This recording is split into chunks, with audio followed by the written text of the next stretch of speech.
So Jennifer, every author has a very unique personality.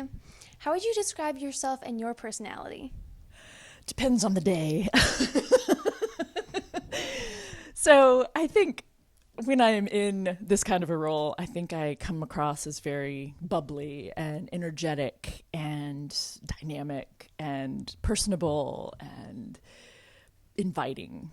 And, you know, I know some things about myself. And I think because of my interests, having spent some time in academia and appreciating the discipline and the time it takes being focused on texts and paying attention to words and sitting with words and taking them very seriously, that has a backside to it that can make me a little a lot of not you don't want that in everyday life, but I kind of can't turn it off, you know. So how do you talk about your own personality? You know, I'm not perfect, but I think I'm mostly really likable. I'm mostly really approachable. I'm a really great listener, and yeah, I have my bad days, I suppose, but yeah, Don't we all? yeah. How would you describe your style of writing? This book in particular, with In Permission Granted, I've worked really hard to make the writing style sound very much like a conversation.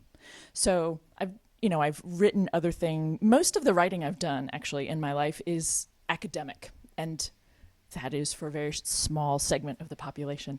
So this book, and I've actually had both colleagues and just friends that I've met through Facebook say, I feel like I'm just sitting down and having a conversation with you about all of this. And that makes me so happy because that was the intent. And as I alluded to earlier, it's because this book does come out of having conversations in classrooms with people. So I think the style I would describe as kind of an invitational, coming from a place of understanding as opposed to a place of trying to be in your face, or I'm not about confrontation in this book, because I don't find that to be productive. So Jennifer, you don't call yourself a writer, but more of a scholar. Can you elaborate on the difference from a writing angle? Yes. I think the primary distinction I would make is writers tend to have a have a more general audience in mind in terms of the way they are approaching what they're writing. A poet, I suppose, is writing for people in general.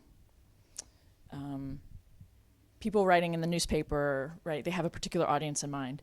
But I was trained in terms of writing from an academic perspective. And I guess I'm not really clarifying the distinction here. So I think of myself as a scholar first. And I guess when I refer to myself that way, I'm thinking of the training that I went through in terms of learning how to do the research, learning how to sit with these ideas and let them kind of simmer for a while. And I think that all kinds of writing is good and important and relevant, just so we're clear about that. It's just that academic writing comes out of a lot of time sitting with ideas, and a lot of the writers' writing is not necessarily meant to be that contemplative and thoughtful. I hope some of this is making sense. Really great novels are not easy to write. I'm not trying to say that. They are difficult, but it's not meant to give you this whole deep, thoughtful process in response. So I hope something in there makes sense. Yeah.